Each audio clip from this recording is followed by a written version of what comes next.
السلام عليكم ورحمة الله وبركاته. عاملين ايه يا حبايبي؟ هنعمل مع بعض النهاردة الفراخ المشوية. الوصفة دي انا معتمداها على طول. عايزين ناكل فراخ مشوية يبقى بعمل الوصفة دي. طريقتها حلوة قوي، سواء بقى عايزة تشويها على الشواية، عايزة تشويها في الفرن، بتبقى طعمها لا يعلى عليه. تعالوا يلا اقول لكم انا بعملها ازاي، والبهارات بتاعتها وطريقتها عامله ازاي على طول. انا معايا هنا دي وراك، انا غسلاها ونقعاها ومن الزفاره ما فيهاش اي حاجه. معايا هنا زيت، معايا دوت ميه مل ميه طماطم، معايا ميه بصليه حلوه كده كبيره، ابشريها وصفيها بمصفى ضيقه او في شاشه واضغطي عليها تنزلك الميه بتاعتها. الطماطم نفس النظام.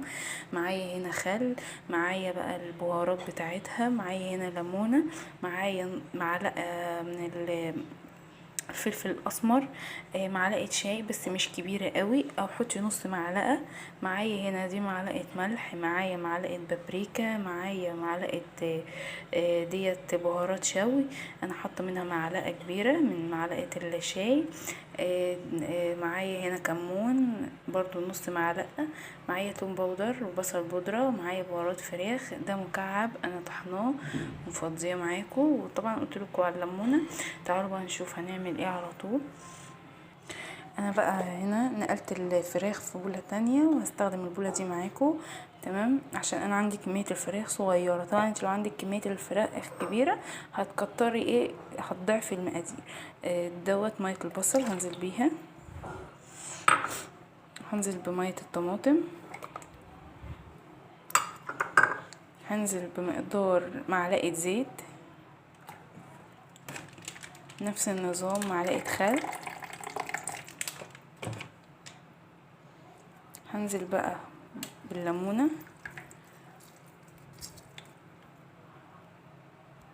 يا جماعة الليمون والخل بيساعد على تسوية الفراخ، يعني لما تسيبيها شوية، عايزة تسوي الفراخ وتطلع معاكي دايبة كده، هتسيبي هتحطي خل او ليمون. خل وليمون بيبقى بتطلع معاكي دايبة دوب كده. هحط بقى البهارات كلها، هبدأ اقلبهم مع بعض.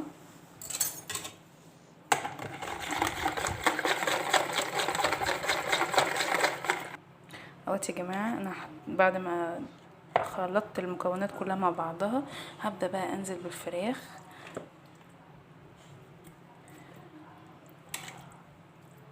هنزل بكمية الفراخ كلها.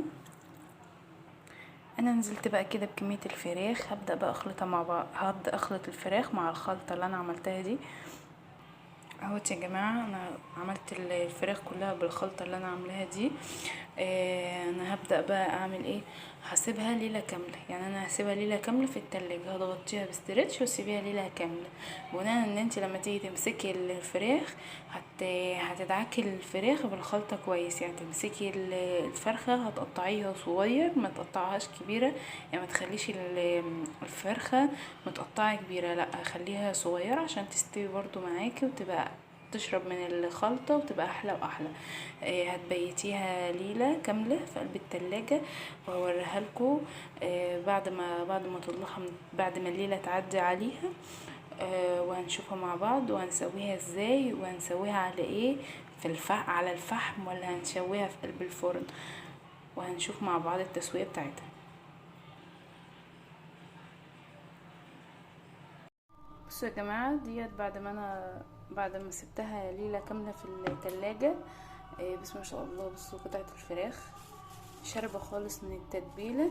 انت لو ما عندكيش شبكة ومش عايزة تشويها على الفحم عادي مفيش مشكلة، حطيها زي ما هي كده في قلب صينية، دهنة زيت بسيطة للصينية وحطيها، وحطي الصوص بتاع التتبيلة عليها، وسيبيها وغطيها كويس بورق فويل، وحطيها في قلب الفرن، وسيبيها تستوي لحد ما تشرب التتبيله بتاعتها، وهتبقى معاكي حلوه وبسم الله ما شاء الله طعمها حلو.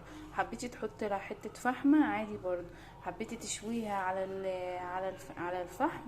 تعالوا بقى انا هشويها، يعني انا حابه ان انا اشويها على الفحم. انا جبت الشبكه بتاعتي، هبدا بقى انزل بيها كده.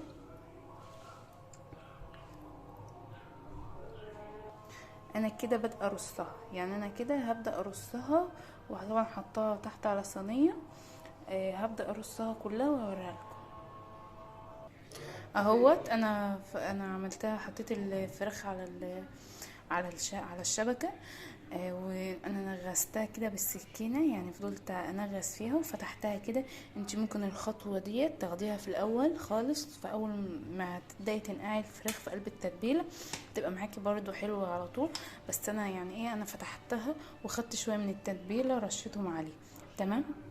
انا هبدا بقى اقفل الشبكه كده زي ما انتم شايفين كده، وهبدا اخش على الفحم وهوريها لكم هي على الفحم عامله ازاي ومراحل التسويه بتاعتها، وهوريها لكم خطوه بخطوه. والموضوع سهل جدا يا جماعه، وطعمها بيبقى ولا اجمل من كده. بصوا يا جماعه، دي اول ما ابتديت احطها على الفحم خالص، يعني انا معاكم اهو خطوه بخطوه واول مراحل التسويه بتاعتها. وبسم الله ما شاء الله هتستوي وهتبقى ولا اجمل من كده. بصوا الجمال. طبعا انت ممكن تعملي الكميه اللي انت عايزاها، دي بترجع لك انت. بصوا الحلاوه، انا ولعت الفحم وحطيتها، واول ما تبدا تستوي وتدخل في التسويه انا هوريها لكم برضو تاني، يعني كل المراحل بتاعتها هوريها لكم. بصوا يا جماعه، بصوا ده كده يعني بدأ ان هو يستوي اهوت، وانا قلبتها على الناحيه التانية اهي.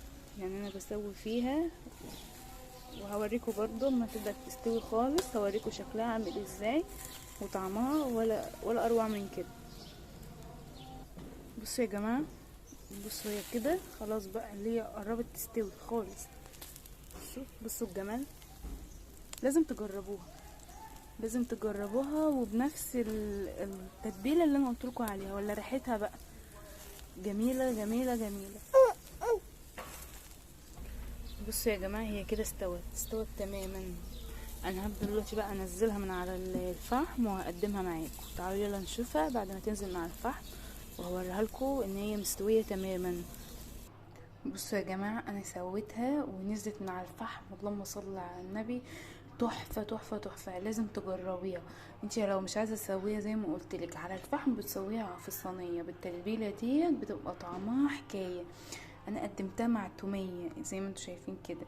التوميه دي انا بعشقها بصراحه مع المشاوي. انت ممكن تقدمي جنبها سلطه الطحينه وبابا غنوج، تعملي جنبها رز بسمتي، بتبقى برضو وجبة كده كاملة. في العزومات بقى بتشرف بصراحة، وبتبقى طعمها لا يعلى عليها. بصوا بسم الله ما شاء الله مستوية خالص، وما فيهاش يعني ما فيهاش اي تكة، بتدوب كده. يعني بسم الله ما شاء الله بتدوب. لازم تجربوها وتقولوا لي رأيكم في التعليقات. وما تنسوش طبعا لو اول مرة تشوفوني تشتركي في القناة، وتفعلي زر الجرس عشان يوصلك كل جديد. والسلام عليكم ورحمة الله وبركاته.